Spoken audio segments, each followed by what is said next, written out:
Nichukue fursa hii ni kushukuruni wajumbe nyote kwa kujitokeza kwa wingi kuja katika mkutano wetu huu ambao madhumuni yake ni mimi kuja kutoa shukrani zangu na pongezi kwenu.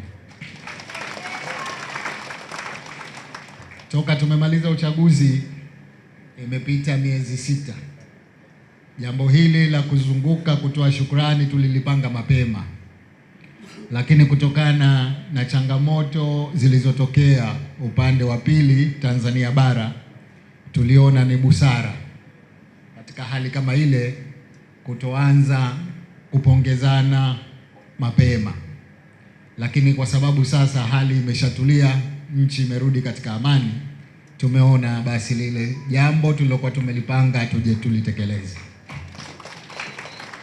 Kwa hivyo ndugu wajumbe, nakushukuruni sana kwa kupokea wito na kuja kwa wingi.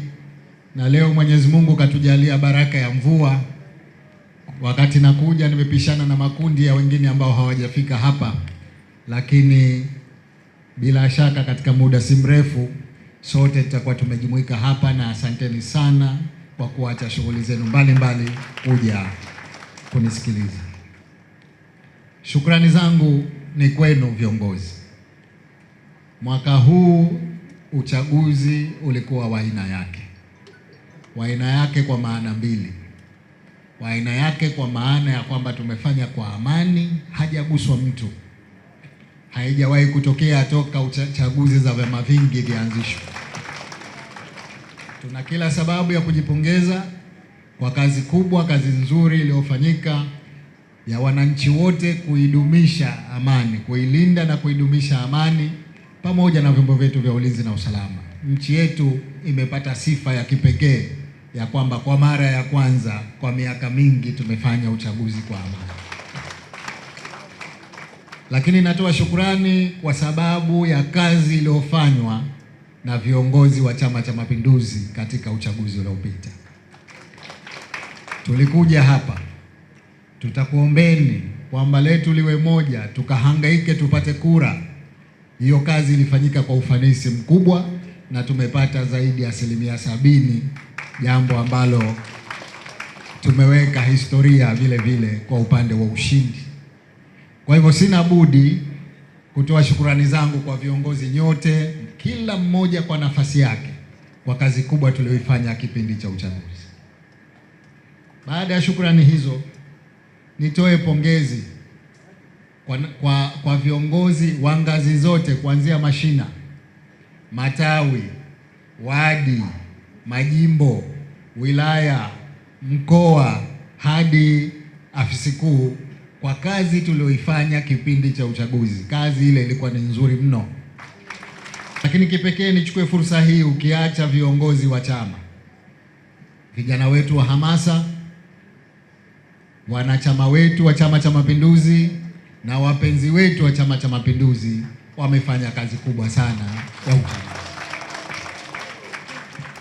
Kwa hiyo leo nimekuja kushukuru, nimekuja kutoa pongezi. Tumuombe Mwenyezi Mungu aidumishe nchi yetu katika amani hii tuliyokuwa nayo, tutaendelea kupata maendeleo makubwa ya kiuchumi. Ndugu zangu, baada ya uchaguzi mmoja au mwisho wa uchaguzi mmoja ndio mwanzo wa uchaguzi unaofuata. Kwa hivyo tusibweteke, tuanze kujipanga kwa uchaguzi unaokuja. Lakini kabla hatujafika mwaka 2030 kwenye uchaguzi wa dola, mwakani tuna uchaguzi wa Chama cha Mapinduzi. Kwa hivyo lazima tujitayarishe kwa chaguzi hizo ili tufanye vizuri, tukijenga chama chetu na tuweze kwenda mwaka 2030 tukiwa wamoja na tuweze kupata mafanikio makubwa zaidi ya tuliyopata mwaka 2025. Sasa nini cha kufanya? Kwanza tuanze na kufanya tathmini ya uchaguzi uliopita.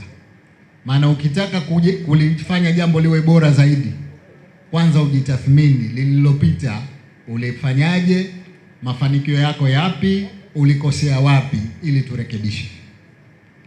Sasa mimi nina maeneo kama 5 hivi ambayo ningependa niyazungumze kwa ufupi kabisa, ambayo tuyafanyie kazi ya tathmini na kazi ya kujirekebisha katika maeneo haya. La kwanza ni swala la uhai wa chama.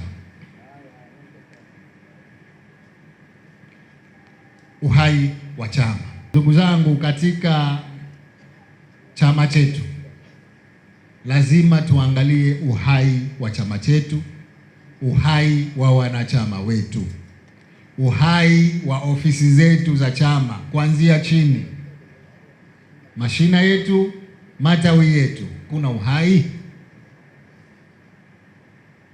Maana tusije tukawa uhai wetu unakuwepo siku za uchaguzi.